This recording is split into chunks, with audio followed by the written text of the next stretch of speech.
Okay, let's see. Oh, well, I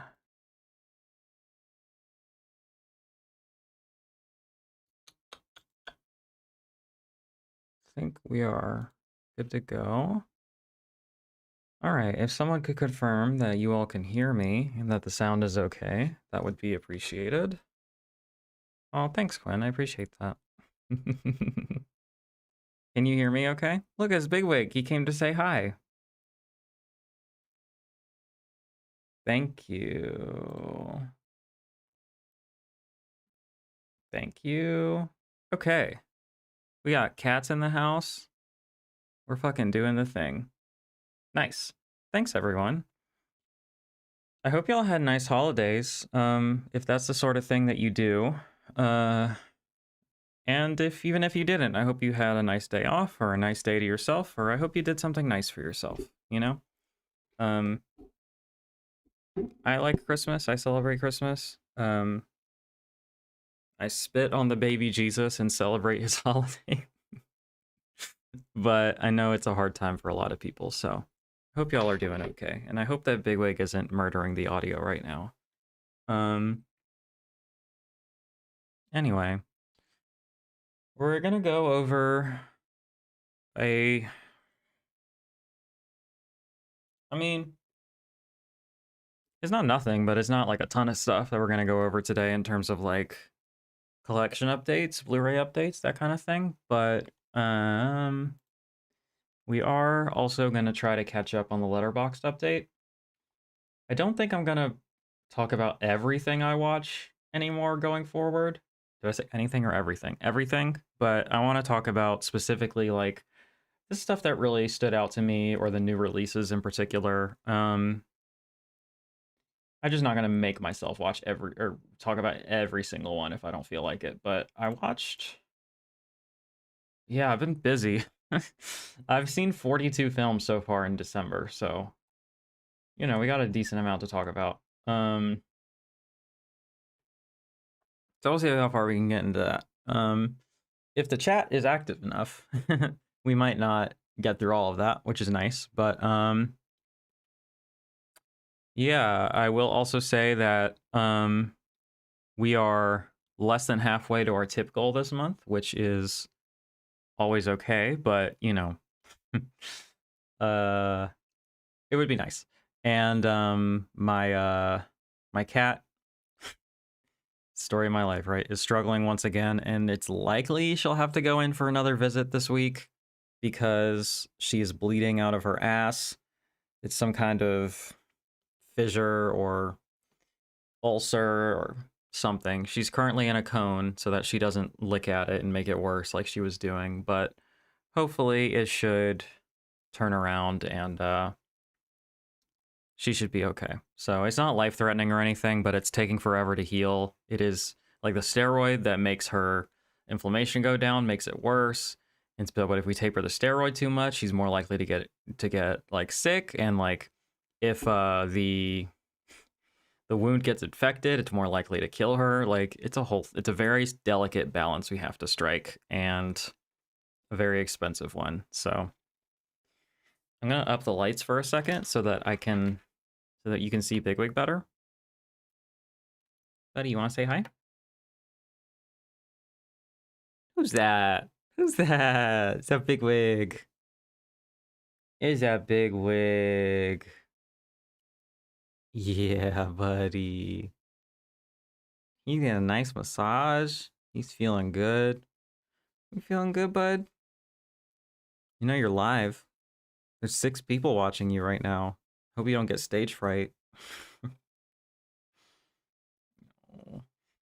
I'm cat sitting 2 different cats this week as well. And I'm taking care of Val's dog again. So I'm keeping myself busy. This is better lighting, like objectively, but my purple light isn't bright enough. And it doesn't look purple enough.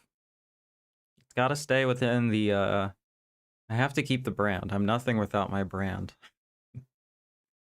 It does make my hair look better, the higher amount of lighting.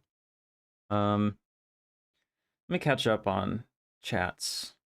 Hi, Amelia. Thanks for being here. Can confirm, have been on an emergency vet adventure with Celeste at Pluto recently due to Pluto's butt bleeding. Yeah, that wasn't very fun, but we made it out okay. And, you know, I don't think she's gonna die, but it is a whole thing. Cute boy. He is a cute boy. There's only so many of them out there, and he's one of them, you know? You know what I'm saying, bud? Good boy. Good boy, Bigwig. He's being very good. I usually don't let him in here because it is his wont to, step all over the keyboard and shit. But I guess we'll keep this light up as long as Bigwig is here so you can see him. Look at his little face. He's so good. Just Bigwig and Trent Reznor. Yep, those are the ones. It's those two exactly. Yeah, tell me about your holidays. I would like to hear about it. If you did anything fun, if you didn't do anything fun, if you had a hard time, this is a safe space to share whatever you want to share. And actually, let me plug this in my Discord in case people didn't know.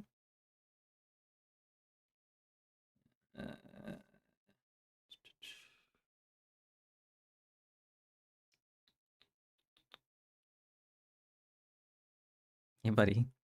What are you looking at?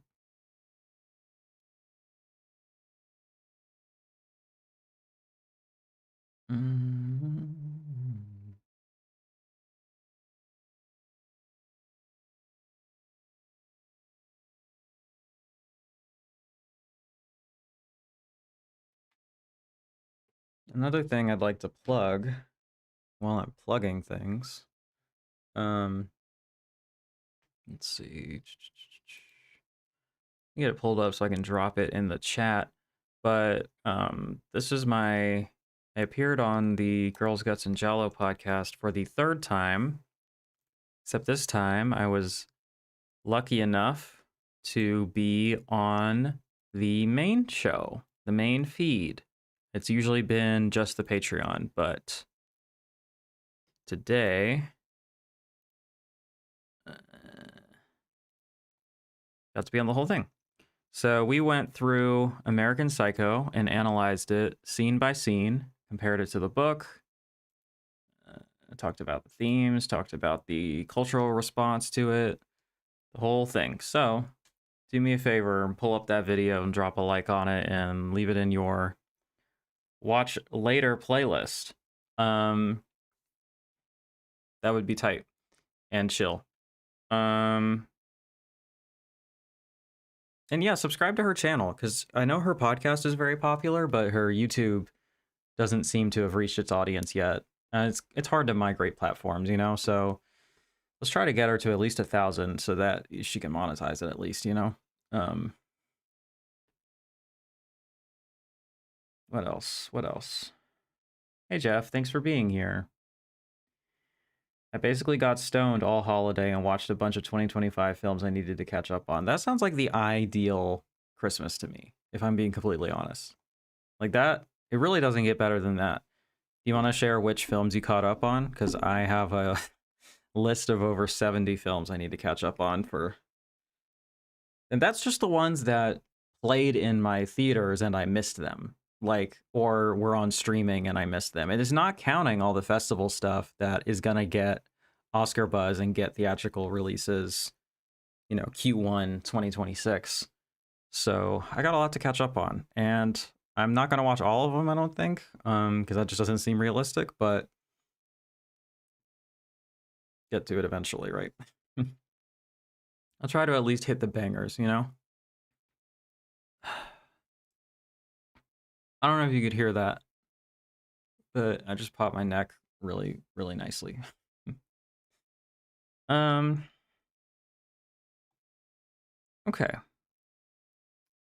We watched movies too. Also got a lot of blues for Christmas. So far, I have gotten one.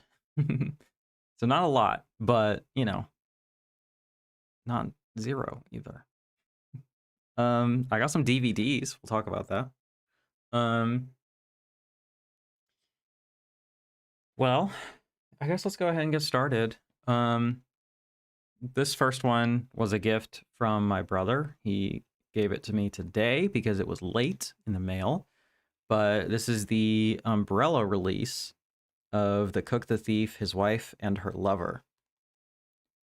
So I'm excited about that. Maybe let's turn this back down so that the glare isn't so bad. Is that better? That is better. Okay. So this is rated R 18 plus in Australia for occasional graphic violence and sexual scenes.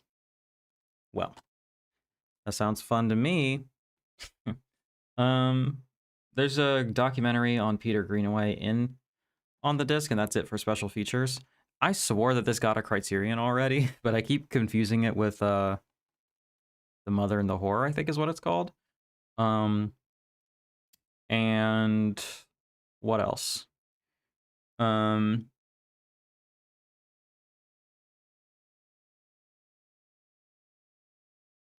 What else? But it's not. I imagine this will get a 4K. I think it's been rumored. It'll get a 4K here eventually, but it's nice to just have it so I can see it because I've actually never seen it before.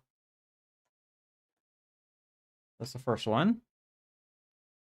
100 Nights of Hero. I don't know that one. Eternity. I loved Eternity. Die My Love. I loved that one. The Lost Bus. I don't know that one. I loved Frankenstein. A few others. Jeez.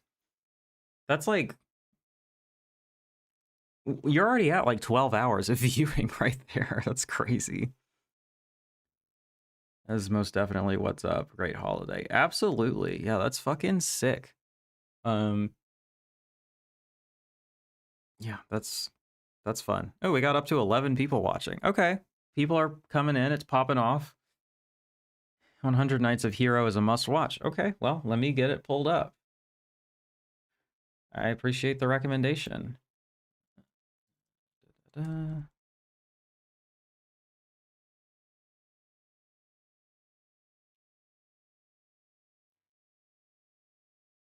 Julia Jackman. Was this a theatrical thing? It was. Well, it didn't play near me. My friends didn't seem to like it, unfortunately, but I trust my audience. I'll give it a shot. I'll add it to the list. Hey, Dustin. Indeed. Thanks for being here. Put it on the catch-up list, which is now 76 films long. We got the second sight Pearl 4K packaging is cool. Nice. I don't think I love that movie enough for like I have to really love a movie for the second sight 4K, you know what I'm saying? Or it has to be like really special. Like I guess I do love Dawn of the Dead enough to get the second sight limited edition thing of it or whatever, but like it also was just such a special thing. Like the first time it was on HD, well, not the first time, but like it was back in print and in like the best version, you know? So that was really special and cool. I've seen 117 2025 movies. That's pretty good. You're doing better than me. I think I just hit 104. Let me see.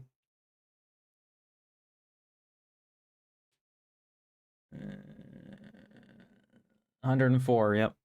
I watched one today. But yeah. Okay, buddy. We gotta get you to leave this scab alone. I know, buddy. It's hard. Next, Val, who is not in the chat tonight because he's out of town, probably. Not he's not probably out of town. That's probably why he's not here. But his partner, Icarus, sent me a few things. He wanted to send me some of his favorite films, and they are on old school DVD format, which is not something that I ever buy, but is something that I think will be fun to experience in this context of like, I don't know, it's like a sort of analog communication that I'm engaging with this person, where he sent me some of his favorite movies on this specific format, and I'm going to engage with them on those terms. You know, I think that that's cool. The first one is Cloverfield. This is a film that I have seen, but I don't own in any capacity. And I think that this actually might work on the DVD format because it is a found footage sort of deal. I'm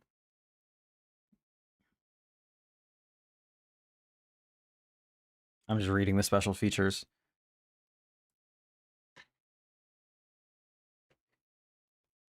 I still watch DVDs and buy them on the regular.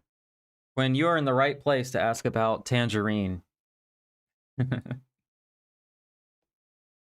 You're not derailing anything. We can talk about whatever you guys want. That's how this works. Where you guys are, I'm just, I'm driving the car. Y'all tell me where to go. You know what I'm saying?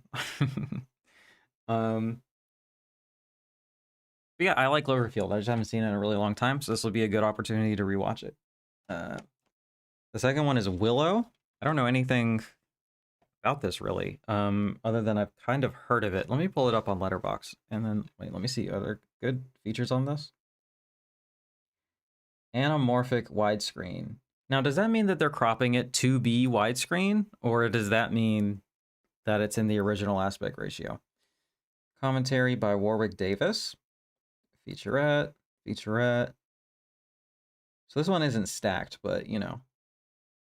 All right, Willow. Let's pull this shit up. Have I ever seen the movie Red Christmas? No. I've never even heard of that. Is it anamorphic? Yeah, that's what it says. So help me out. What does that mean? Hello. Yep. This is the one. It's on my watch list. So I've definitely heard of it, and something prompted me to put it on there. So it's the watch list is nice, but I wish I wish it was I wish you could add notes. Like it'd be like, why is this in my watch list? Like X person recommended this, or it was on this list, or it has this actor, or whatever, you know? Like the reason that I put it on there would be good for me. Directed by Ron Howard, so classic Hollywood type stuff. I've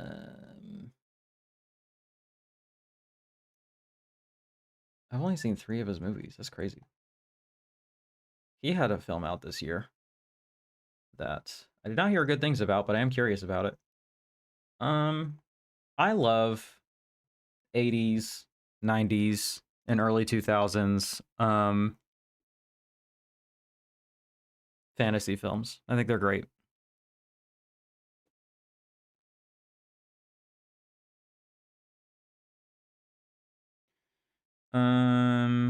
Hot young Kilmer. Yeah, Val Kilmer, he wasn't in his peak lesbian phase yet, I don't think. It's not anamorphic, it won't fit the entire screen. For HD TVs, it would be a box in the middle of the TV. Okay, so that's good then. Whoa. Hey bud, don't do that, please. Come. This is why I don't usually invite him. Come on, bud. Hey bud, can I do my job? Can I be a professional? Maybe? No. No, that ship has sailed. Well, I'm glad there's some enthusiasm for this one. And then this was the wild card in the pile, I feel like, where I've never really heard anybody talk about this. I mean, I think I was aware of it when it came out, but other than that, Snow White and the Huntsman. I think this would be a fun Molgoth movie, is what it's looking like. It's got Kristen Stewart in it, which I'll watch anything she's in, to be honest. More fantasy?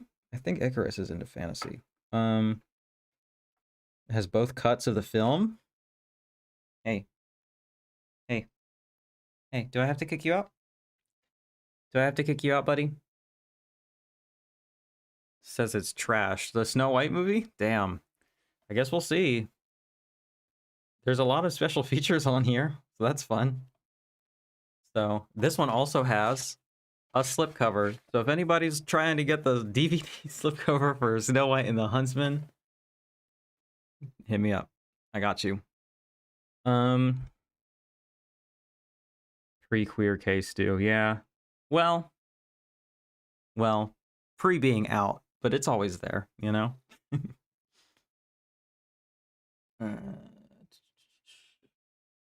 Okay, chats. Can't remember, but did you get anything from the Vincent Black Friday sale or partner month? Just got my box on Friday, immediately popped in and rewatched the Seven Curse Pure Cinema. I need to see that at some point.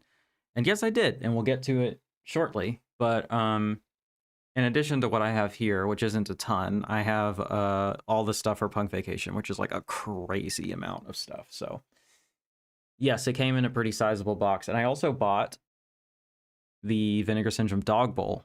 That was my Christmas present for Val. So I got that into. And some the Melusine stickers. So I have a Quality X Picorama and Melusine sticker. It was a sticker pack that was on sale. So but before that,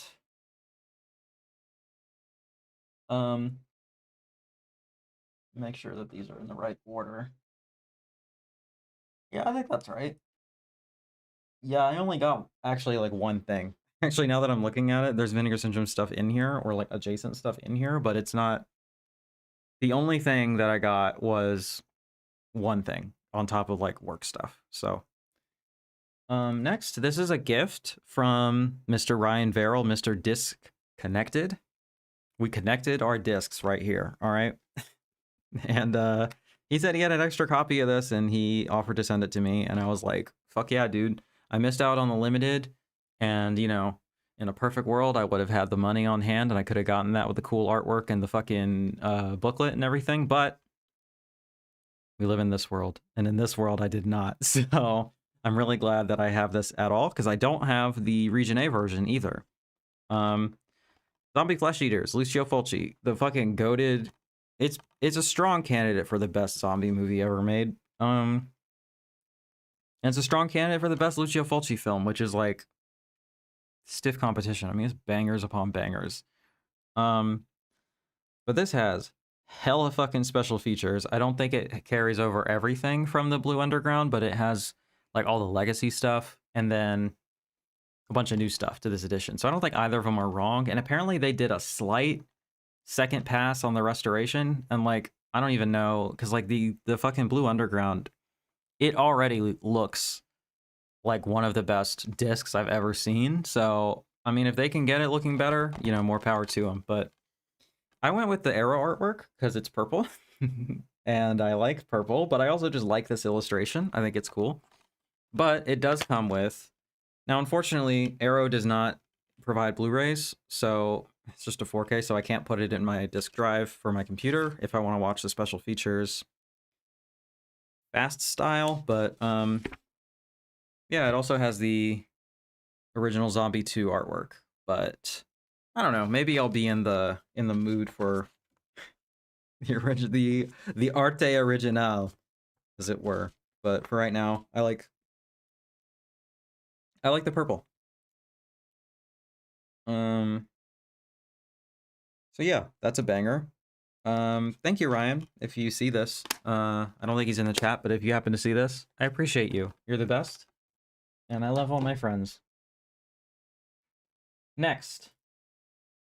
This was a, I guess I could just say this. It's a review copy that Oscar from Vinegar Syndrome sent me because, you know, we did that whole collaboration on the Lost Picture Show set, and he's a big fan of my video on it and everything, and we're just friends, I guess. And he was like, yeah, let me send you that. I asked him if they were going to make standards of this, because I don't need the slipcover, and also like I couldn't afford it right that second. So I was like, hey, do I have to get this right now, or can I get a standard? And he was like, I'll send you a copy. And I was like, sick, I'll review it, because I want to stay current with the lost media over at Vinegar Syndrome. But so this wasn't in my order, he just sent it to me. But this is Reviver Volume 1. And from what I understand, you don't know what it is until you put it in the disc player. So I'm opening up the shrink wrap, and we'll see. We shall see. Hopefully I can get this review out somewhat on time, because I have been notoriously bad at my review copies. I just don't know that I should be offering to do this for a lot of people, because I'm not very timely with it. But with this one, I think it'll be lower pressure, I hope. Anyway. it out. Trash can right there. Cool. 15 reels of film make up the contents of this release. As of November 28, 2025, Vinegar Syndrome Film Archive contains 40,359 reels of film. Whoa. Fun. Thank you for subscribing. I appreciate you. Okay. Okay. So there's your slip. There's the back. Slip that out. And here's the front. And I think it's like holographic, which is very cool. Right.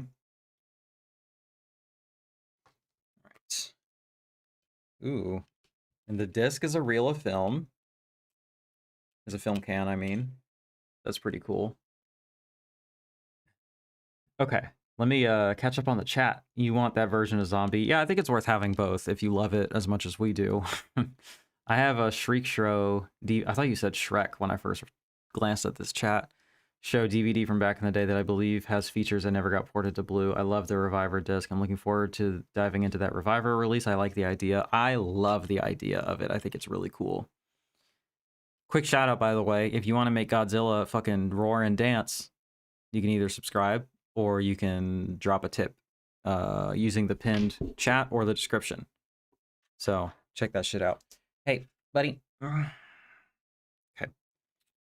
You know, I actually meant to look up Snow White and the Huntsman to see what Letterboxd.com. Sorry, I'm having a very ADHD stream right now. I'm just kind of all over the place. What is the movie called? Snow White and the Huntsman. Okay. Snow White. I'm just going to type that and hope it comes up. And it did not.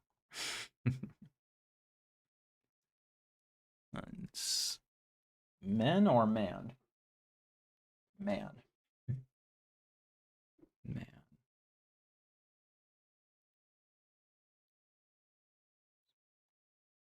2.6, kind of a rough rating. But you know what? I think that this could be a reclaimed cult classic. Rupert Sanders is the director of the Crow remake and the Ghost in the Shell remake. Okay. This should be interesting. I'll just say that. All right. Where was I?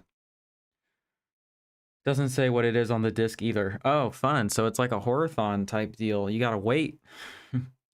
I won't give away what they are. The full version of the video that VS uploaded about Reviver is a fun watch too. Yeah, I'm gonna go through everything on it for my review. Okay, so there's the disc. The inside art. And I want to actually pull this out and see if it is. Whoop. This sold out, so you can't get the slipcover anymore, but he did tell me that they are doing standards. So, and it is holographic. It's like a chunky paper thing. What would you call this? Am I saying the right word there? Yeah, it just loads up the movies, doesn't go to the menu. Can you go to the menu? I would hope so. I would hope that there is still a way that on my remote I can navigate to the menu, but that's cool. All right, all right, all right. I'm gonna be so real. I like this better than the slipcover. So, I don't know. Maybe I'll end up passing this along. Maybe not. I mean, once I get the line going. I mean, this is also catnip for the fucking collectors because it's literally like there's not even spine numbers on this shit. Like it is just the title is the spine number, you know? So people are gonna be fucking popping off with that, I think. It just doesn't start on the menu like normal discs do. Okay, you can. Good. Nice. That's really fun. I like that a lot. All right, let me read the back to the best of my ability. Actually, sorry, y'all, I'm blind. So we're going to just pull it up on the website and read it together. I'm also curious what it looks like on the site. I don't know if it's about to get brighter. Ooh. Fuck, I can't because this partner's only month. Welp. Here goes nothing. I guess let me turn the brightness up again. Wow, what do you know that's better? Okay, murder movies being shot in area. Reviver number 1, 142 minutes, 185 to 1. There are subtitles, region free, so that's all good.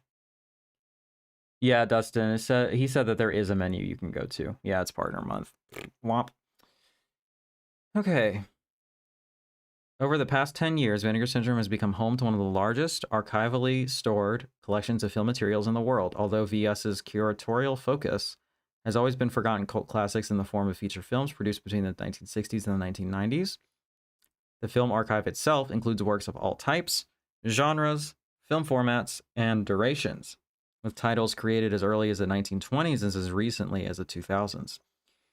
Receiving new collections, they're inventorying and cataloging, rehousing them into archival cans, and then finally shelving them where they will all remain safe for the future is just the start in every title's possible VS film archive journey.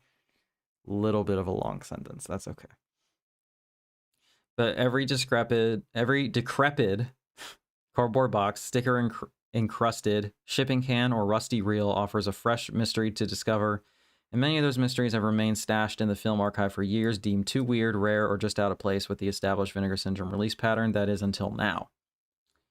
I know that Oscar wanted to do this for a minute, something like this, because he was like, a lot of the films that I like kept getting shot down in terms of like proper releases or making it onto the Lost Picture Show set. So this is a really great outlet to get some of that stuff out here, or out there. Reviver, a new line of releases curated by Vinegar Syndrome Film Archive, will at long last shed light onto films which might otherwise languish, maybe forever, forgotten to time. This line will focus on resurrecting films, both full-length features and short films, which have gone missing for years. In this inaugural release, we'll be offering the home video debut of a regional murder thriller lost for nearly a half century, alongside a trio of hometown shorts to get you in the mood. But just like we only discovered these films by watching them, we want you to experience the same delight, surprise, and bewilderment as the treasure, or trash, contained herein, unspooled before your eyes, with no other hints, titles, nor advanced info given. Reviver is a mystery box of cinematic oddities you won't soon forget. What a fun idea. It's like a Loot Crate type thing, but it's like for freaks and movies and movie lovers like us, right? The profits from each Reviver go directly to helping fund the operations and upkeep of the Vinegar Syndrome Film Archive. That means that by purchasing this Blu-ray, you are directly helping us pay for archival film cans, colder and drier, read safer film storage, and expanding our archive's ability to continue the hunt for lost films. Thank you for your support. The special features read, region-free Blu-ray, redacted. It's like the fucking Epstein files, bro. It's all fucking redacted. A regional thriller scanned in 4K from its best-known surviving element, a 35mm release print presented in its original English mono soundtrack. 80 minutes. Okay, so 142 is the total show, right? Because I was like, that's a long movie that they found. I mean, I'm here for it, but damn. Redacted, a short location-centric documentary scanned from its 35mm color reversal intermediate, 29 minutes. Redacted, a short horror film scanned from its only 16mm reversal print. Redacted, a short horror film scanned from its super 8mm reversal original. And winding through Redacted, a disc-exclusive, unredacted educational video from the Vinegar Syndrome Film Archive. And subtitles. Shout the fuck out. Buddy. I am super excited about this, actually. I think that this will be a fun project. I'll have to, I mean, I guess you'll have to, I guess by me doing my video, I'm going to end up spoiling it, but, you know, I guess that's what you're going to get if you decide to, if you decide to watch my video. All right, let me catch up. Fun part is letting it run through. Don't look at my Letterboxd from last week. It will give away what the films are. Okay, good to know. Quinn, I don't know if you can see, but I'm wearing my new purple eyeliner. He gave me purple eyeliner for Christmas, and I'm wearing it. And to mix it with some black for it to really pop, but, you know, we're popping off.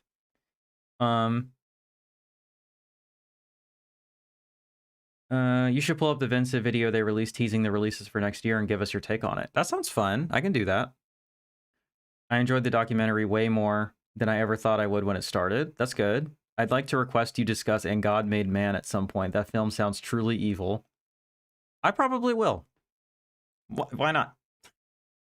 Because, like, fuck these people. Like, I don't know. That was one of the most viciously transmisogynistic, fucking disgusting pieces of shit I've ever watched, but certainly that's come out in the past 10 years. Redacted is hilarious. Do they spoil on the reverse of the cover? They sure don't. They sure don't. You just gotta pop in the disc and it's like a trust fall, you know? You gotta go into the abyss with them. Hell yeah. Hell yeah indeed. All right. Let's react to some Vinegar Syndrome, shall we? Vincent video they released teasing their releases for next year. I didn't see that, so you will be getting a fresh reaction from me. But let's see.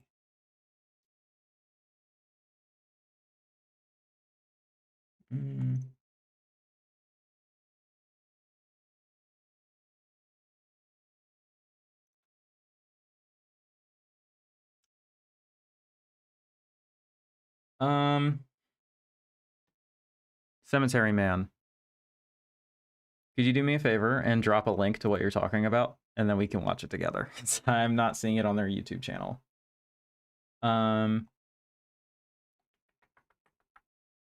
But what else? It's on all of their socials. Thank you. Quinn says I look hot. I appreciate that. Thank you. All right, I'm gonna take this down again. We're messing with lighting. I wish there was an intermediate level between these two things, but there's not. So it is what it is. We got 15 people in here. Shout out. Thanks for being here, y'all. If you didn't get a chance to, because it was pretty dead in here last week when the live 15 minutes with you segment. If you get a chance, go back and watch that. Like, I'm really, really proud of the work we're doing over there. And I know that it's not for everybody, but like, give it a chance. You might find yourself more intrigued than you think, you know? Let's also watch this video together. I think that'll be fun.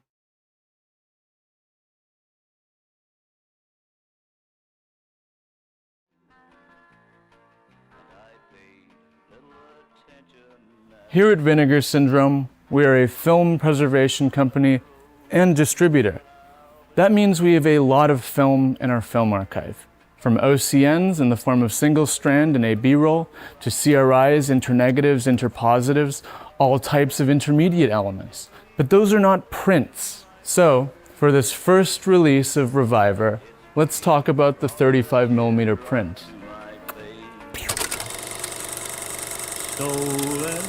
When will we actually go to something which is a print piece of film? The answer is when it's a lost film that's never been seen before. Okay. A great mystery opened up by me in a box and now delivered to you.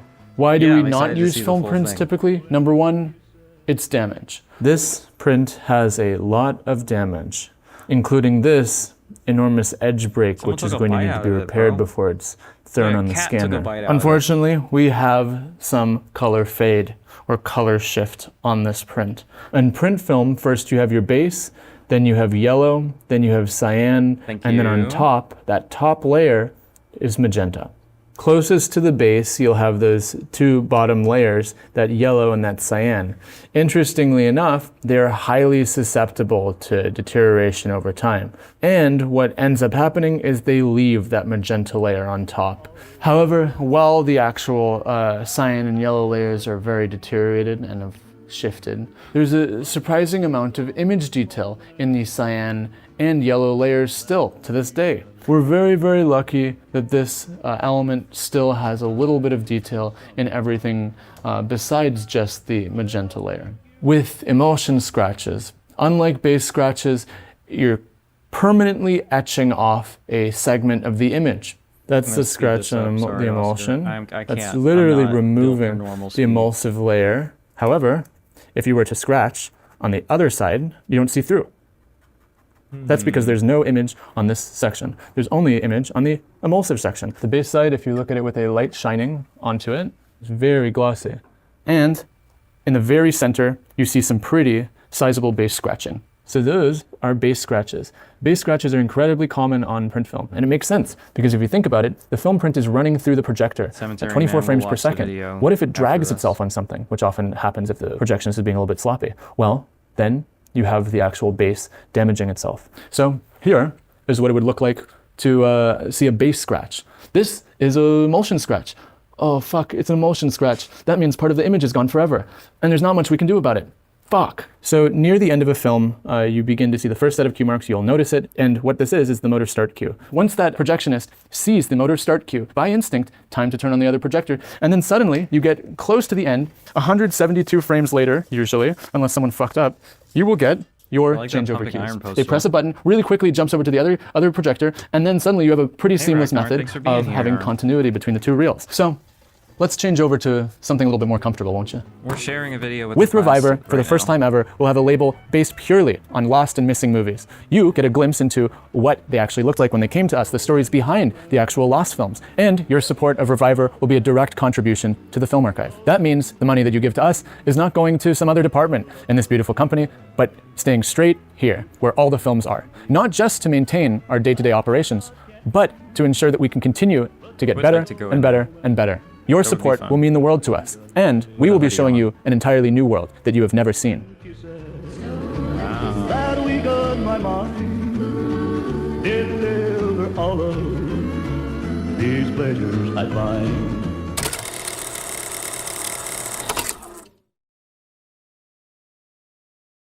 Nice. I'm gonna take credit. I'm gonna take credit for that whole project. Yeah, it is a cool video. It's a cool line. It's a cool idea.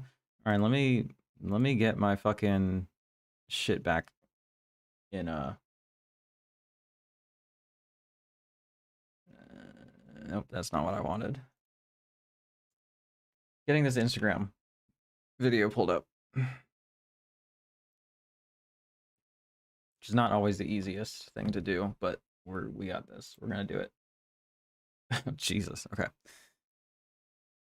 Yeah. Dr. Jeff flexing. You know what it is. Should I share this meme real quick? This is so stupid. No, I don't think I'm gonna do that. It's a picture of a skeleton and it says, "Should I get my bird circumcised? I don't want him flying around with his balls all over the place." I think that's a good question.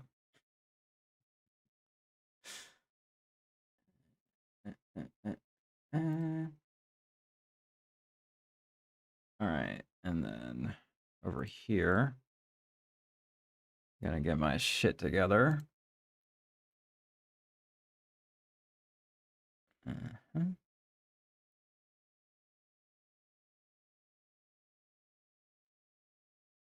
All right, that's gonna be close enough, I think. And then let's watch it together. No, that's not what I wanted to do. Whoops. Wrong one. Wrong one. My bad, gang. All right. Now you can still see me. Fuck. Hang on a minute, y'all. I'm fucking up. I'm fucking up hard right now. We need to send you all the way backwards.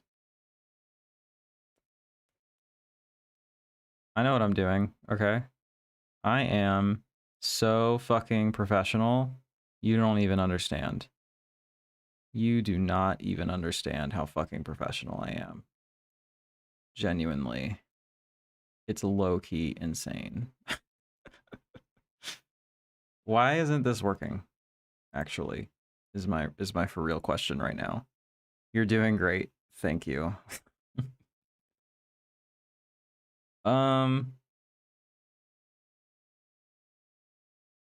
Seriously, why isn't it working? Hold on. Where is the button to do this? I feel like there's a way to do it, and it's not. Wait. I know what I'm doing wrong. I figured it out. Haha, we're good. We're good, y'all. No need to panic. Jesus. Okay, sick. Now it worked. Now we can watch the video. I know, seriously. Y'all can fire me. It's all good. All right. Fucking sound on. Bro. Syndrome. We want to wish everyone happy holidays, and also a big thank you for all the orders during Black Friday and Partners Only Month, which was one of the most successful sales ever. And we had a lot of fun putting these titles together, and we hope you enjoy them as well. Yeah, as you can see behind us, we're busy at work getting all the orders out the door, which we're very confident we're going to have them out by the time you see this video. I know Ryan Emerson. I don't know. And with 2025 almost behind us, it's on to 2026 with our subscriber week, which is hopefully going to be the biggest one ever. And a big part of that is our own Brandon Upson, who's, some of you know Brandon, he's been with us since before we were even called Vinegar Syndrome. And he has a little surprise up his sleeve for 2026. So here's Brandon. Hello, and thank you again to all the fans out there for a banner year, for Vinegar Syndrome, OCN Distribution, Melusine, and everything in between. We can't thank you enough for that. And in 2026, we're going to unveil our newest line, which is Iconoscope. And Iconoscope focuses on everything television, made for TV films, full episodic series, and miniseries with, you know, genre mixed in, rarities, and some interesting things you'll want to check out starting in January.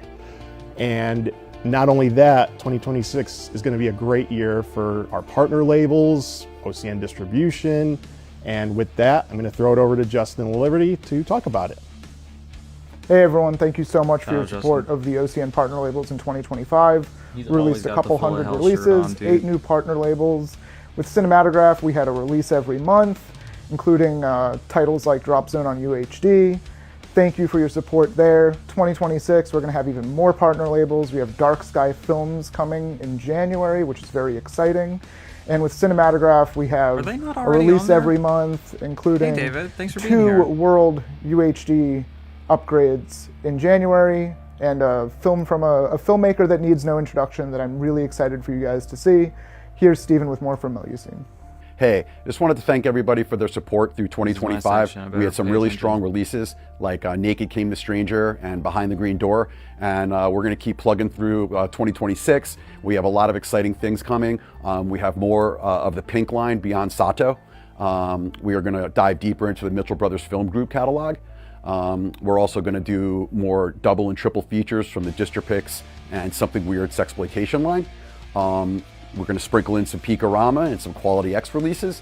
And I think our most exciting thing coming is this surprise new line, which will debut in the new year. So keep your eyes out for it. And thank you for all your support. Another one? We hope you enjoyed hearing from our colleagues.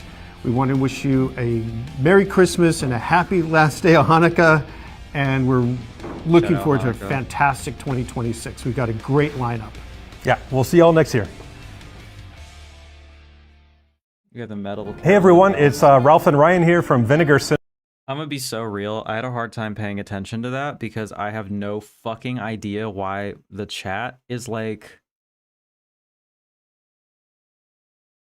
oh, I understand. I understand what's happening.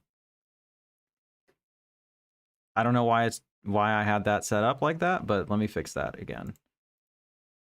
Sorry, y'all. I'm just fixing shit in real time right now. Jesus. Okay.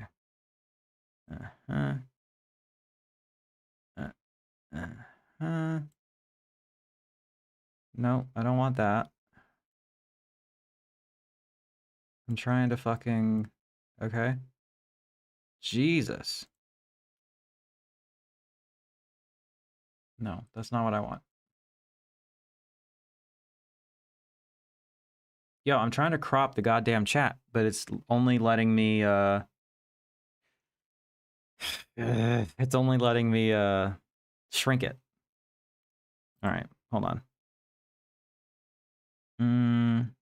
No, I don't want that. I want to crop it. Hide. No, don't do that. Jesus. Dark sky upgrades. There's another dark fucking something that's on there. There's, I think there's like 2 of them, right? Like, oh my god, dude. Why? Sorry, y'all. I'm just distracted why this isn't working. Whatever. We'll figure it out when we figure it out. Because if I... This should just work. But... No, because then that's not going to work. Anyway, this is terrible radio, so I'm going to go back to... back to just this. Okay. Dark Star, Dark Sky.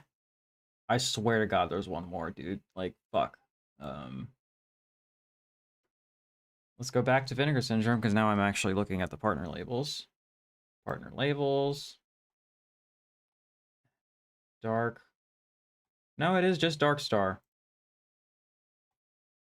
So what's Dark Sky? What's on Dark Sky? Dark Jar Jar, yeah. Another Melusine line. They want to keep you busy. Bro, for real. They already announced, like, that when he was talking about all the shit they're fucking making, it's like, yeah, dude, that's a lot. And another new line. Jesus.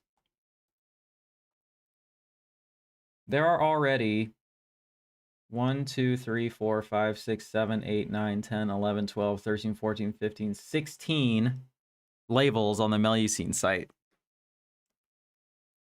So, I guess we'll see. Okay. Oh, I wanted to say this earlier. Can they send out fucking, for this Reviver line, can they do porn on it? Because I know they have hella porn in the vault. And, but they might get in trouble with, retailers or shop or whatever the hell. Yeah, I actually am excited for the made-for-TV line. I think that makes sense. Like, I'm glad that there's a designated place for it, and I'm really glad that it exists, because that televised terror set did really badly, so I didn't think they were going to do any more. But that is exciting. The new releases are basically, or the new lines are basically so they can release more without giving it to subscribers. I mean, yeah, that is why. But goddamn, you, like, guys. Oh, man. Do they still have this? No, they sold out of the Jennifer Wells shirt in my size. Womp, womp, womp. Snoozy lose, right? Yeah, I'm already looking down the barrel of 1, 2, 3, 4, 5 releases that I got to review for the next segment. Jesus. I don't think the Reviver is anywhere besides the site. I mean, yeah, I think that's true. And so I'm like, can they get away with putting porn on there if it's like not advertised? You know what I'm saying?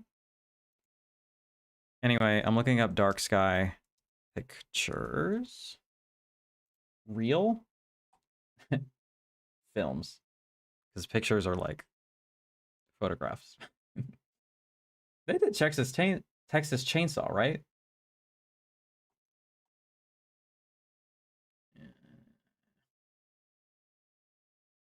And Lola. World Cinema. This terrible looking kangaroo movie. The Serial Killers. This is like, you know, not to talk shit or whatever, but this is very like sort of straight to Shudder, or like kind of what's the other one I'm thinking of? I don't know, MVD or something like that. This does not feel as prestigious as something that should have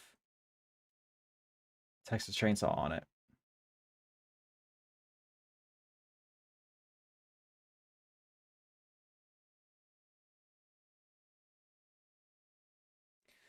Subscription is the same price as last year, I believe. It's pretty close, if not exactly the same. Yeah, I'm gonna do my video again this year because people asked for it. And because it does really well, so.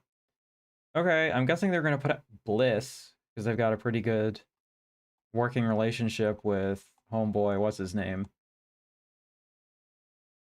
Like, there's cool stuff on here, but like, keep it a buck for a second. Like, Texas Chainsaw sticks out like a sore thumb in this lineup.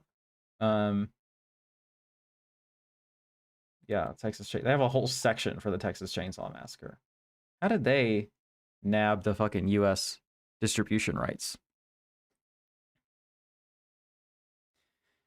Tons RLJE, that's what I was trying to think of. Thank you very much. That's exactly the one. It's a tightrope, though. If they added TV to their normal release schedule, then it either delays films' releases or keeps costs static, or it inflates the cost of the subscription. Yeah, at the end of the day, they just put out too much stuff to justify a $1,000 a year subscription. So, I don't know, man. You know what you're getting into at this point. It's a fucking circus over there. I know you love Bliss. Name a movie you love or think is great, but it makes you feel like shit or bums you out after you rewatch it. Eternal Sunshine, maybe? That movie kind of destroys me. Mysterious Skin? Damn, like, there's a lot of them.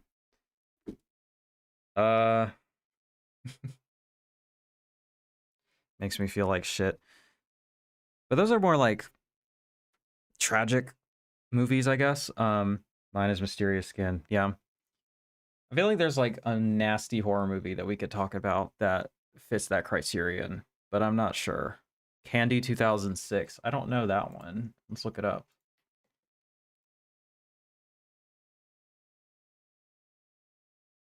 Can I fucking fix this yet? No? Well, okay. I see why I did this in the first place. Sorry, y'all. My shit is glitching out as fuck, and it's being annoying. Let me try and fix this. Martyrs. Yeah. Oh, I like that everyone's participating. The Lovely Bones, Lilies, Lolita. Was that a typo, or are those two different movies?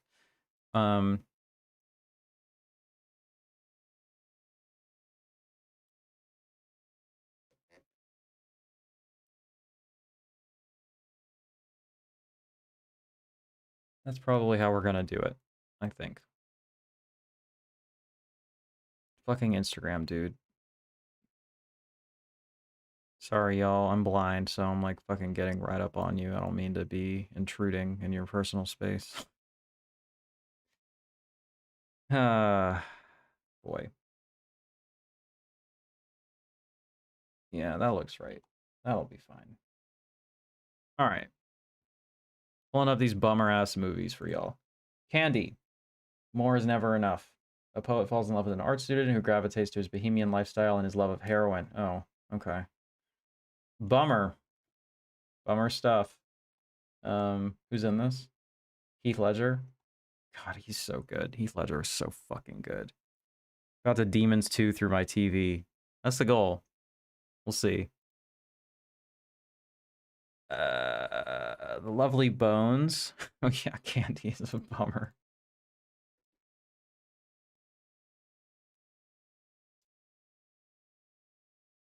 Don't know this one. Peter Jackson. Jeez. After being brutally murdered, 14-year-old Susie Salmon watches from heaven over her grief-stricken family and her killer. Yeah, that's... Oh, I don't know, man. Mark Wahlberg is in this. That might be too much for me. It's in the Lucas Moodysson set. Typo, yeah, okay. Alita, Lilia Forever. Yeah, that's the one. Okay. It's in the Lucas set. Inside, for personal reasons, but still love it. Yeah, I mean, it's intense, for sure. It's super sad. Yeah, okay. All right. Love everyone's taste here. Yeah, man, we got a good group going, you know? The Garden Left Behind completely broke me. So it's me, Aaliyah. Oh, hi. Thanks for being here. The Garden Left Behind. Let me pull that up.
Okay.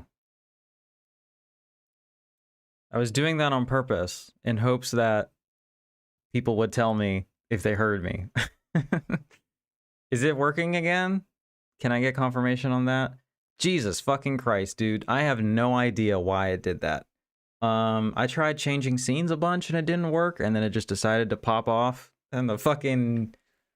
It needed the power of kitty cats, I guess, on the starting soon screen, or the be right back screen, or whatever. Jesus, dude. It's a goddamn nightmare. We are so back indeed. Where was I? What's the last thing you heard? I was talking about this shit. The Garden Left Behind. And it sounds like a real fucking bummer, but, you know, it's hopefully good, right? I put it in my watch list because it looks interesting. Let me catch up on chat. Thank you all for letting me know. I appreciate that. Number one piece of media with a fucking bullet is Black Mirror episode San Junipero. It is my exact fear and it's so strong. Bared it twice, not sure I could ever do it again.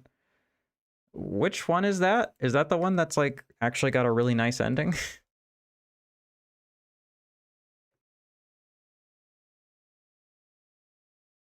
Yeah, I actually thought this one was really beautiful. I don't know. I remember watching this and being like, wow, this is actually one with a happy sort of thing. Maybe I'm misremembering how it ends. I remember it having a happy ending and being like, wow, they finally let people have a nice one. Yeah, exactly. I want to upload my mind and be gay. That sounds sick. That sounds awesome. I think that would be ideal. Like, it's a beautiful ending, and I want that to happen to me more than anything in this world. You want to be a lesbian in cyberspace? Because at least half of that can happen for you. You know what I'm saying? Not impossible. Or you just want to be in cyberspace and live forever. Because that one, I can't do anything for you. I would also like that. But alas, we have to deal with the terrors of the void. So it is what it is. I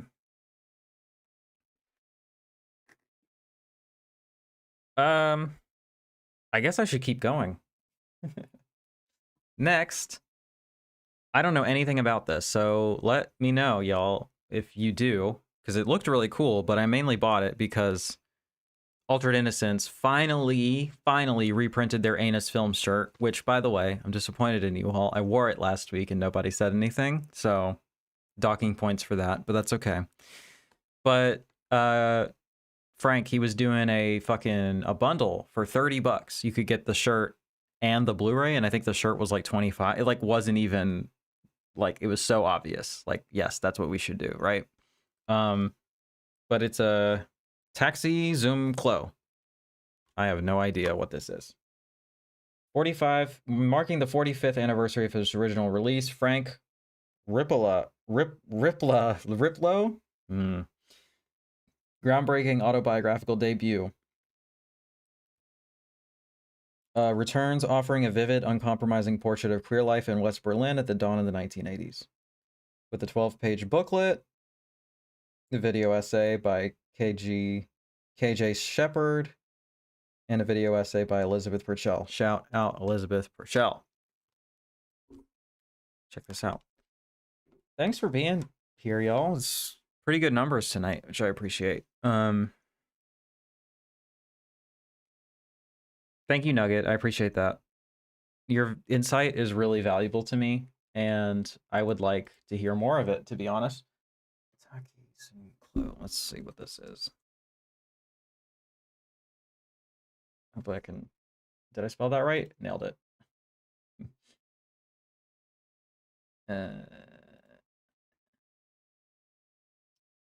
Frank, a gay school teacher, has a very active sex life and an interest in making films. One evening he meets Bernd, and they become lovers. But while Bernd is attentive and caring, Frank gets bored and continues his polymorphously perverse ways. Does that just mean polyamorous? Or like cheating? Or what? Change poster. What other posters we got? Because I like this new poster for the restoration. I think it's pretty good. But I do like this OG one too. It's pretty cool. That one's got some nice contrast. We'll just leave it be. What else has he done? Other stuff I haven't seen.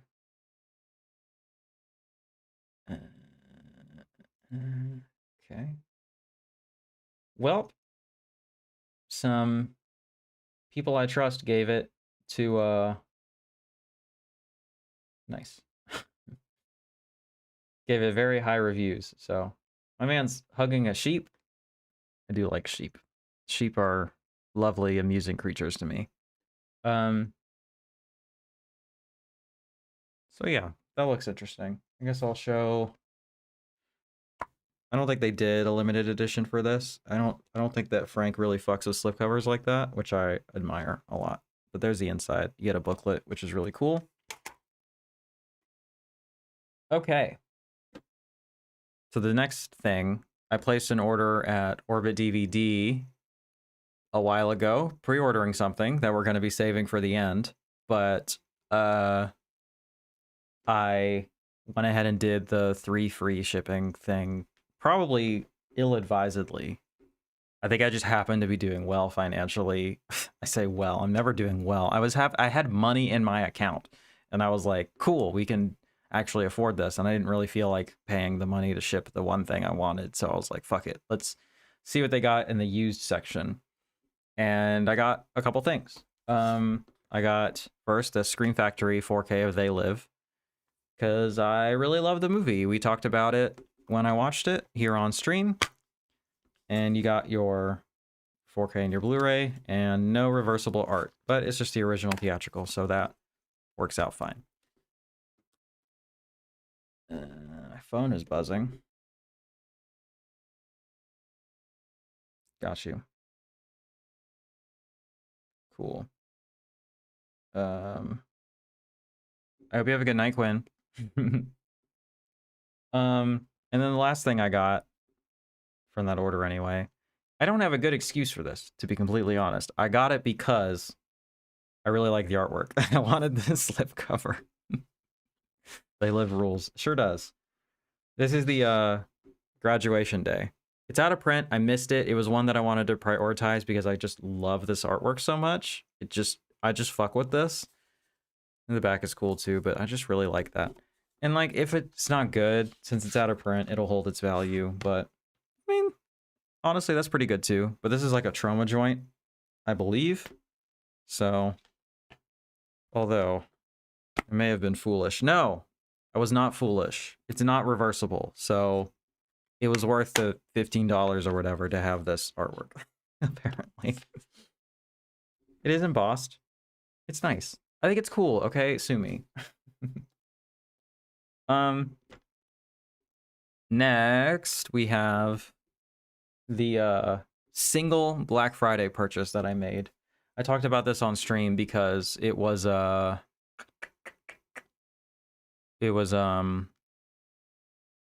was talking about how it hadn't sold out, and I don't know why. Maybe people listened to me because it did sell out, that sale. Like, it had been sitting there forever, and it finally went from like less than 500 to 0, pretty like within a day. But I saw that it was moving units and popping off, so I wanted to go ahead and grab it. And it is from Connie, who is one of the best labels out there, period, but certainly on the OCN side of the Vinegar Syndrome website. Viva Erotica. I was excited about this. It's about this filmmaker who, well, I guess I'll just read it.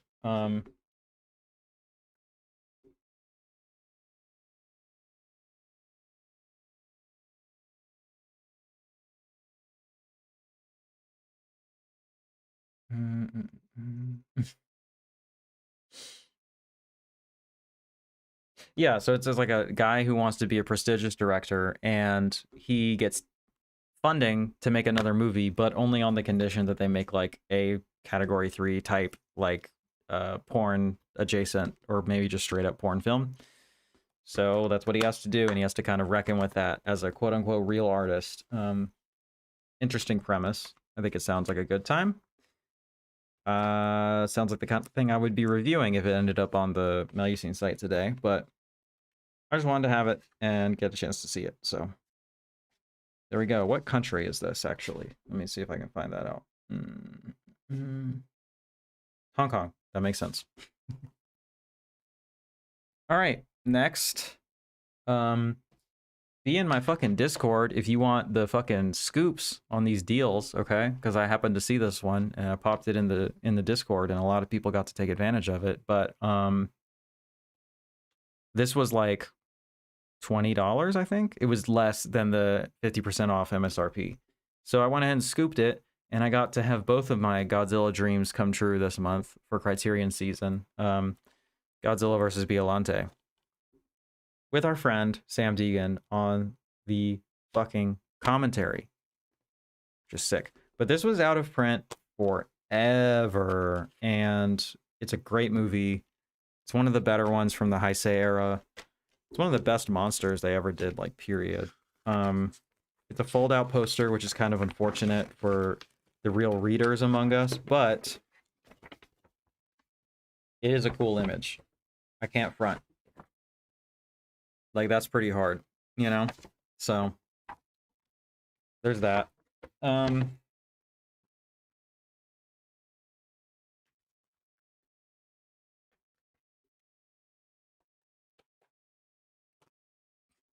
Godzilla. Okay.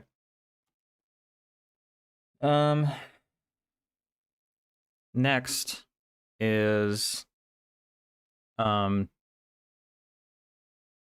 gift from my friend Aaron West, the proprietor of the Criterion Now podcast, of the Cine Journeys website, and the author of the upcoming book, the A24 New Wave. We grabbed both Godzilla Criterion because of that sale. Thank you. Nice. You're welcome. And he surprised me with a gift, and it's thematically relevant to the work he's been doing, right? But there's two movies on the A24 site that I have been trying to get since they came out, because they're two of my favorite films of all time, and absolutely two of my favorite films of the decade. But the first one is I Saw the TV Glow, which is a strong candidate for the best film of the decade so far. I cannot say enough good things about this film, and I cannot emphasize enough how special it is. I'm having a hard time getting the digipack actually out of the goddamn case. I just have to like kind of pinch it, and I don't want to break it, but it is what it is, I guess. Not too crazy in terms of what's actually going on here, but you got this nice fold-out image. The disc, I wish this was on 4K. It's not. It's just on Blu-ray. Boo, but it'll still look good, I'm sure. And then there's a bunch of postcards in here, which, you know, hope y'all are into postcards, because they got postcards going on.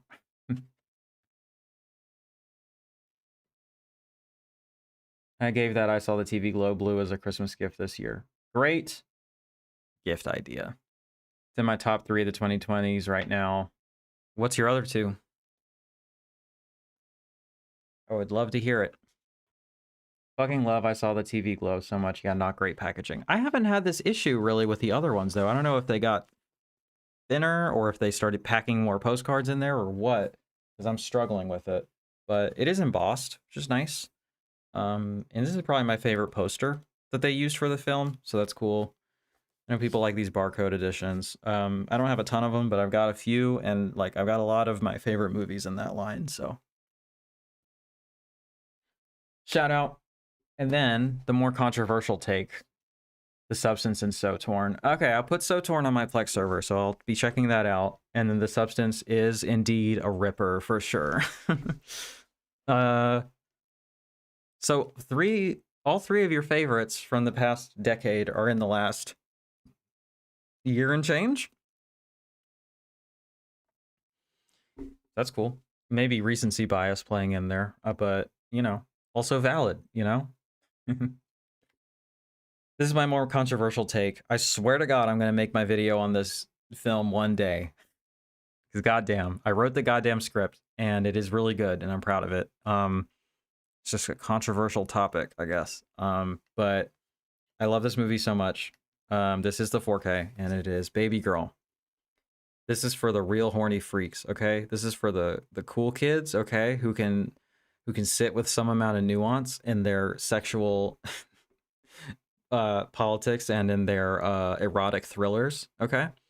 I love everything about this movie. I've seen it. I saw it twice in the theater.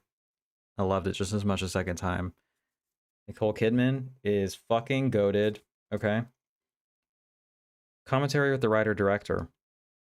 Maybe I should watch that and then make my video. That might help me. Featurette. Deleted scenes. I get to see more of this delightful movie. Nice. We're days away from saying a new Jane Schoenbrunn comes out this year. Teenage Sex and Death at Camp Miasma. That's gonna be fucking sick, dude. They have not missed yet. I loved We're All Going to the World's Fair, but it was like, you know, we definitely had room to grow, and they fucking did it, you know. Similar thing. Nicole Kidman being sexy and being choked, which is pretty cool. I'm into that. And then the back folds out into her being a little puppy dog, which is also cool, and I also support. And then there's postcards in here too, which is sick. All right. I need to see Harris Dickinson's new film, Urchin. I missed it. It only played in like one screening per day. For like a few days, so I didn't get a chance to see it, but it is what it is. Just to share with the crowd, my #1 discovery of the year is Heavenly Creatures. 94, Peter Jackson. It floored me, became an all-timer after one watch. I'll have to check that shit out. All right, I didn't do this on purpose. I think I've just been so intimidated by it that I haven't unwrapped it yet, but I wanted to do it on camera now. I'll never forget seeing Baby Girl on Christmas morning in the theater last year with my 76-year-old mother-in-law. Whew. That's an experience. That's an experience that I admire, for real. We got this fucking guy, right? Doing some ASMR shit. A brick. Could kill somebody with this. This will be replacing my you see it right there? Yeah, I'm gonna replace it with this guy when I'm done going through it, because I'm gonna go through it. And there might be a project in the works to do that. All right, we're doing it. We're cracking this boy open. Anyway, this didn't feel optional to me. I was like, for 2 seconds, I was like, do I get the whole thing, or do I just get the standard edition? Come on, bro. It's my second favorite film of all time, okay? Of all time. It is, like, unbelievably good. Okay, we got the J card off. That's maybe the biggest piece of anxiety for me, is the J card. The J card has just the titties on it. That rules. We're gonna call it the T card this time. The J card stands for jugs this time. Actually, we're gonna keep it. Does it fit in the box? Because I don't want to put it somewhere else. I don't want to throw it away. I want it just housed with everything else, but I also don't want it on here because it's gonna break and it's gonna be a whole fucking thing. The indicator ones don't fit. I hate J cards so fucking much, dude.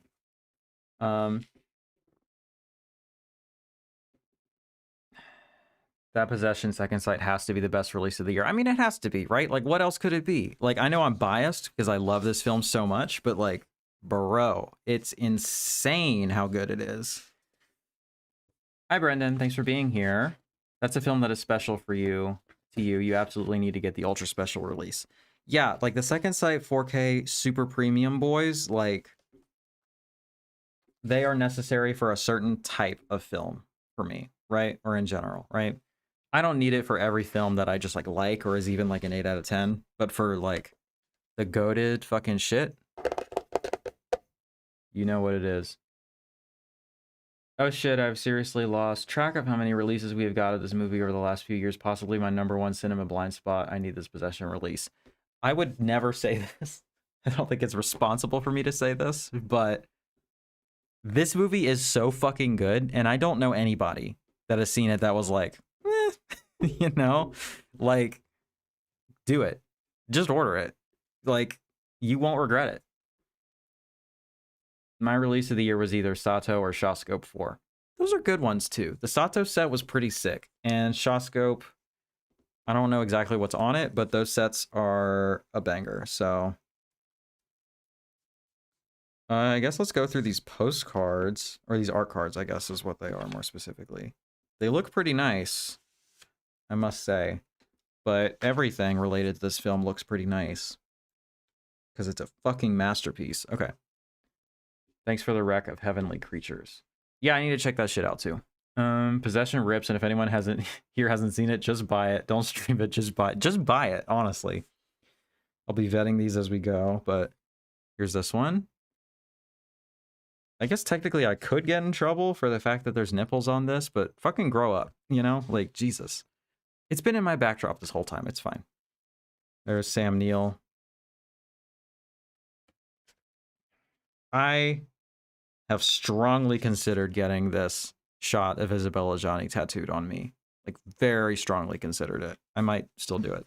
I just can't afford tattoos anymore, so it's all completely theoretical. But, yeah. It's a gorgeous shot. It's a great one. This one feels a little bit superfluous. I feel like there's better shots to print out, but that's okay. They should just all be of Isabella Johnny. Like, come on. That's the thing, right? And then here's the last one of her being a psycho freak, which we love. Do it. Yeah, if I had any money, I would do it for sure. Started one day on Shudder, but I just couldn't get myself to stream. It needs the 4K disc watch as my first viewing. Absolutely, or at least the Blu-ray or a theatrical or something. And Shudder doesn't even have 1080p. Like, bro. Yeah. Yeah. Get this shit. You won't regret it. I can't offer to reimburse you if you regret it, but trust me.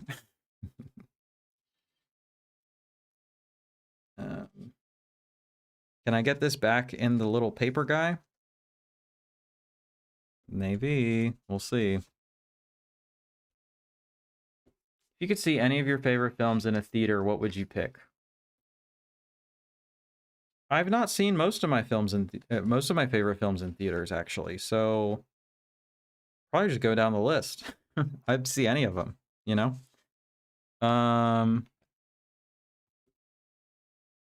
I have seen screenings of Possession and Night of the Hunter, but I've not seen like actual theatrical releases of them. I've never seen The Wicker Man in theaters, so that feels like it should be my #1 there. And I would love to see that on film or on a nice, like... I mean, I guess like the final cut in a nice DCP would be great, but, you know, it would be special to see it on film too. I am also confident it's a safe pick. Yeah, I would have loved to have seen all of Nosferatu the Vampire, but shit. I was actively in the middle of a pretty traumatic argument with an ex, so didn't get to see it. What can you do, right? Ha ha ha, so fun. All right, here's the actual disc thing. She's fucking losing it, as am I. Got it?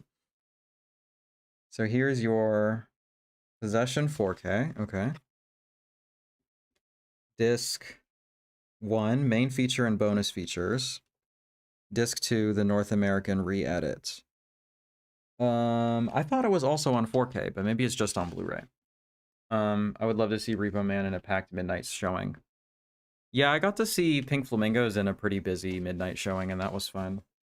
There's that.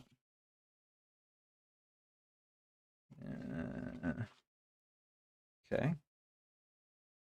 We'll go through the features at the end. And then you get this chunky-ass boy hardcover book. Like, it's just a book. Like, you're getting 2 books and the movies with this. Like, you could charge a decent amount for these on their own, you know? I love this back where it's just her hair. Looks beautiful. Like, dude, it's a book. I don't know what to say. Like, it's not a booklet, you know?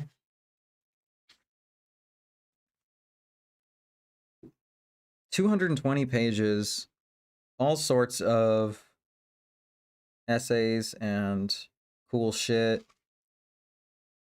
It is a real shame to me that I am not on this in this book, but I do think I just couldn't quite make it to that level in time, and it would also be kind of intimidating to me to try to write an essay on the definitive release of my second favorite film, but we do what we can, right? And then you have the script in a nice soft cover edition.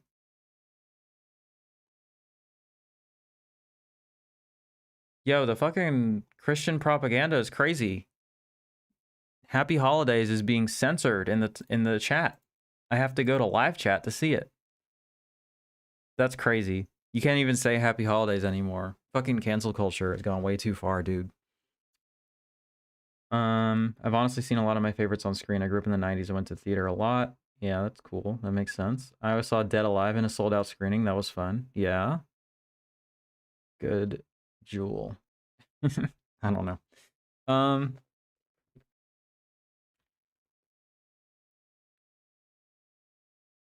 Well, that's why it's so long. Half of the shit is not taking up the full goddamn page. Like, most of the pages look like this, where half of it is just empty space.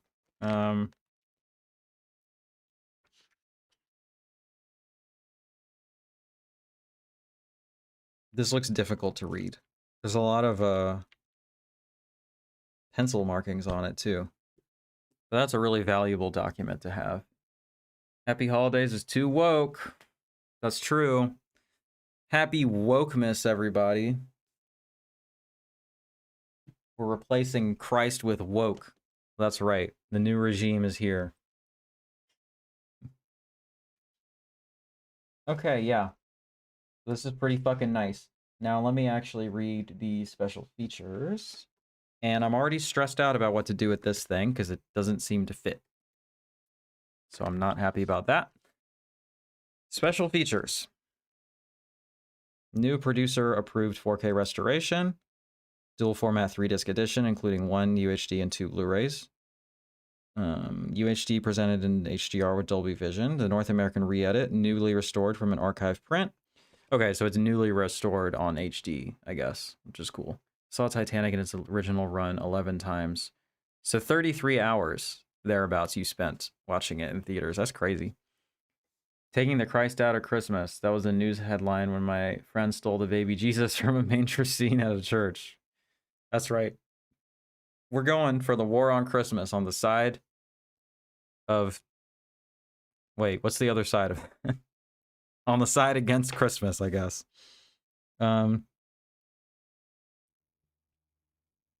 New audio commentary by Alexandra Heller-Nicholas and Allison Taylor. Audio commentary with the director. Is it a new one or an old one? No, it's an old one. An audio commentary by... I don't know who this is. Frederick Tooten. New audio commentary by Daniel Bird and Manuela Lazic. Daniel Bird is on 3 commentaries on here. Who is that? Let me look that up. I guess I should know who this is. Daniel Bird. Oh, he's a director.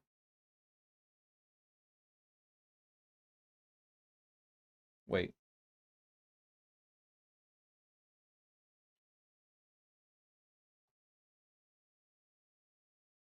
I see.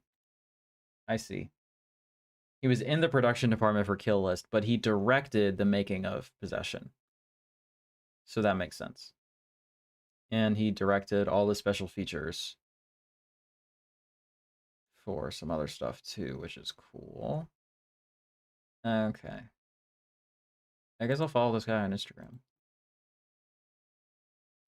At Dan Not a Real Bird.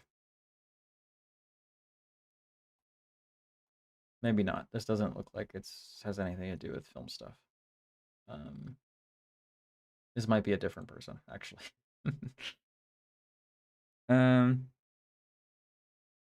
How do the features compare with the umbrella? Well,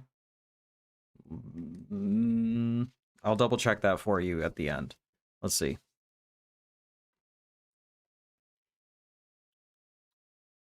Guillermo del Toro on Possession. Sick. Kat Ellinger on Possession. Film's UK and US reception. Andrzej Żuławski, director, archive documentary, A Divided City, The Berlin Locations, The Sounds of Possession, an interview with the composer, interview with producer Christian Ferry, Basha, a featurette on poster artist Barbara Basha Baranowska, and then The Other Side of the Wall, The Making of, archive interview, deleted scenes and theatrical trailer, rigid slipcase with Basha's original theatrical artwork, 220-page hardbound book with new essays. Daniel Bird, there he is again.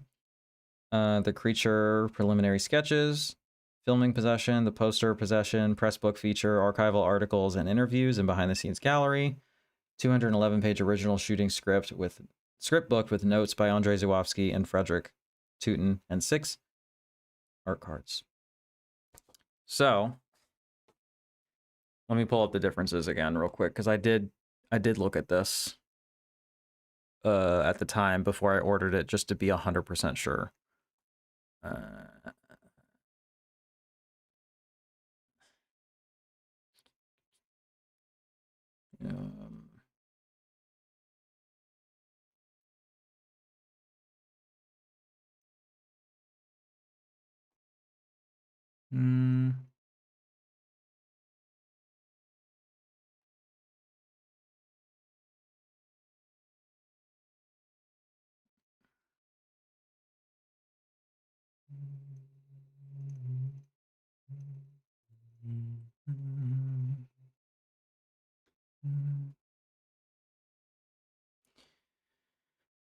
Okay.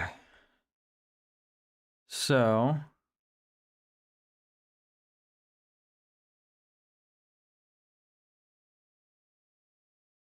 let me see. I think the umbrella has a different color grade, but I think it has every single...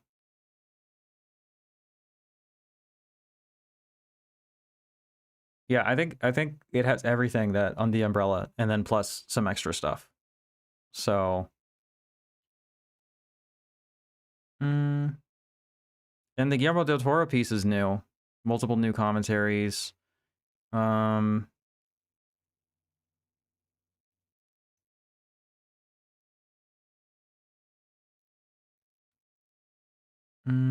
just making sure. Is that commentary with that on there?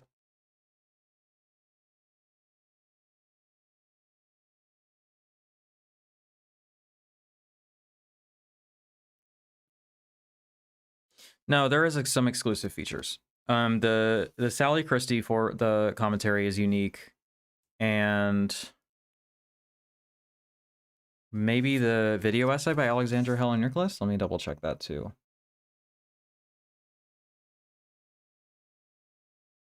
Yeah, her visual essay is not on here either. So I think those are the two things that are US cut of Possession plus a featurette about it. Does it come with a featurette? I would think so. Anyway, There's a couple things that are unique to it, but, you know, you're not getting the physical extras, I don't think. So that's kind of a whole thing.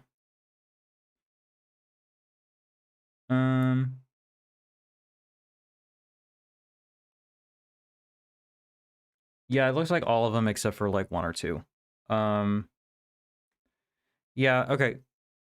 Ooh, my earbud is low on battery. Let me switch over.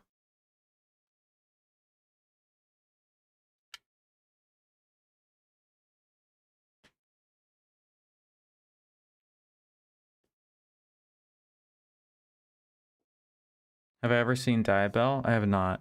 That's not on the Eureka release, right? It's still not on Blu-ray yet. Yeah. Def Croc should put that out, and they should hire me for the fucking visual essay, dude. That would be sick. Yeah, I mean, Jeff, I think the upgrade is more about the packaging and the books. Because, like, I'm sure the new audio commentaries are nice, but... and the new featurettes are nice, but... like, you can't really beat those books in that packaging, you know? Titanic 11 times is goated. Low-key, it is kind of goated. Okay. Does this fit if I put it in first? No, it doesn't. It's slightly too big. What the fuck do I do with this, y'all? Help me out. Please, someone help me decide what to do with this, because I don't know what to do with it.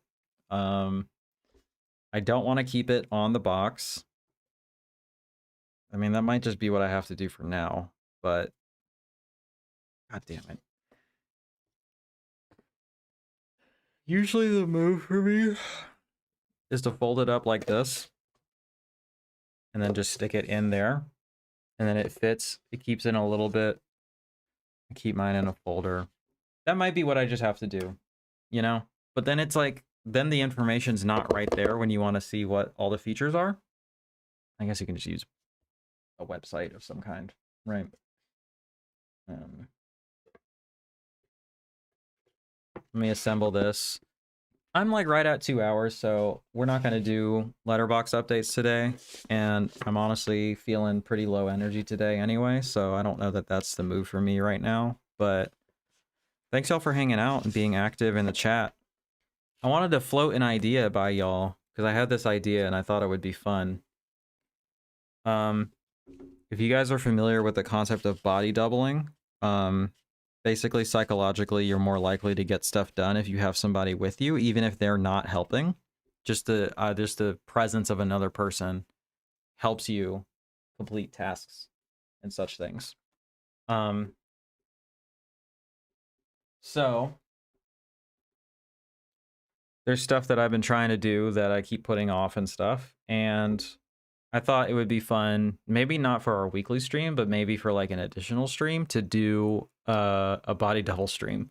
So everybody could come to it with stuff that they need to do, and we could all work on stuff together, and I could work on it live, and we could put on music, we could listen to music together, I could catch up on some music. I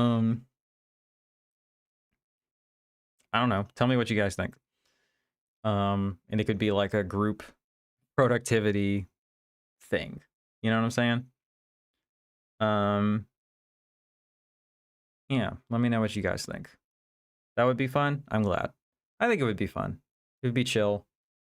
Basically, I need to make fucking postcards, and like, I think it would be cool to, one, do that, but then two, see, you guys could see the process of how I make the postcards and stuff. Please, let's do this. All right, let's do it. People who are here right now, you guys get first dibs. When should I do it? What's a good day for this? I typically work while I watch anyway. Yeah. Yeah, I feel like this is a sort of passive experience for a lot of people, so it could help them.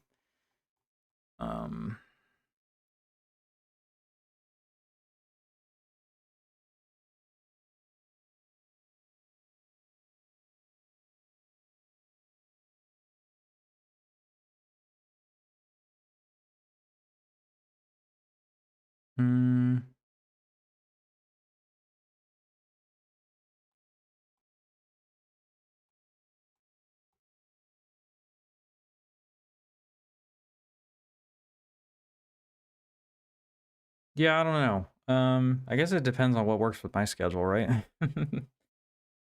What have I got going on this week? It's tough to schedule stuff during the weekdays because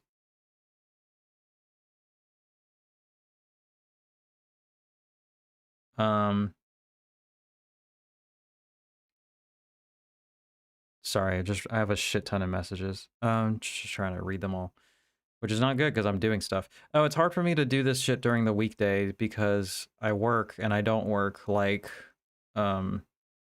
consistent hours. Actually, Friday night I do have a cutoff, so I could do Friday night, just like an hour or two, getting some shit done.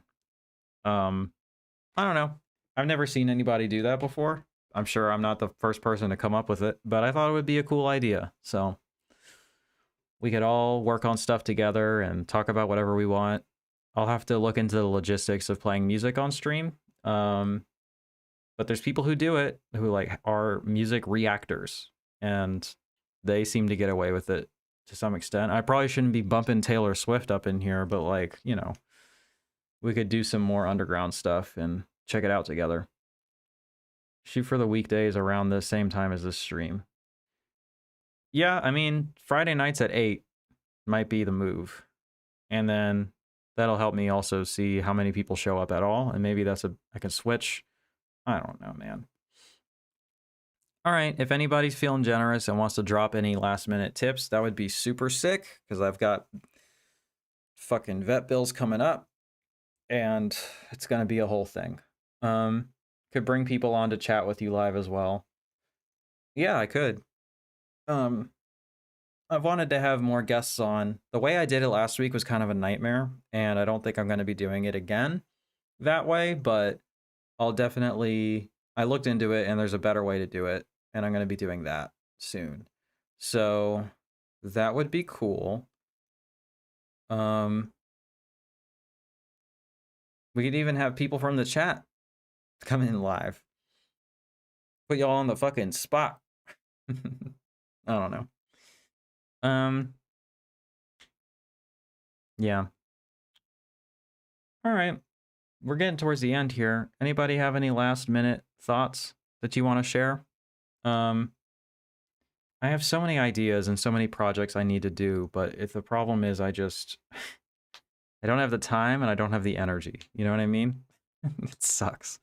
This is the thing that I have that I've gotten myself into the habit of doing so I can do it every week, and I like am prioritizing it well, but I have so many ideas for videos. I have so many ideas for like streams and like stuff I could do with patrons and stuff. Second channel stuff. It's a whole thing, dude. I promise I'm doing my best, y'all.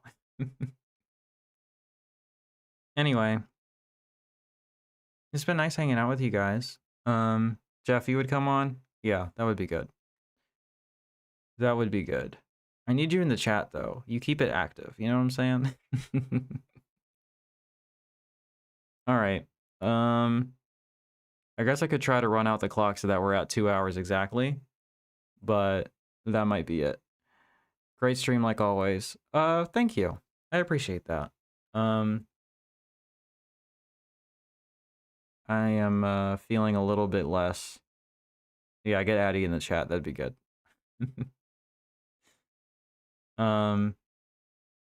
Yeah, I hope you all had a nice holiday. I hope you all had a nice week. I hope everything has been good in your lives. I hope that you are being kind to the people around you, and I hope that the people around you are being kind to you as well.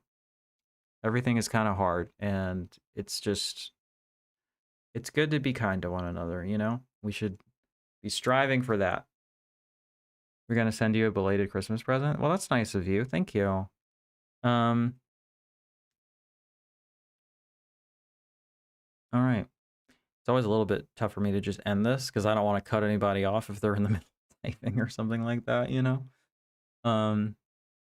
But cool. Thank you guys. Watch the Muppets. That's my call to action. The Muppets always make me feel better, and they'll make you feel better too. They are magical in that way. They know how to do it. You know what I'm saying? I'm gonna watch some terrible movies tonight after I go take care of the cats for cat sitting. Jeff, you have a great night too. All right. I'll give it a second because of the delay, but that's all for me tonight. I'll see you guys next week. Thank you.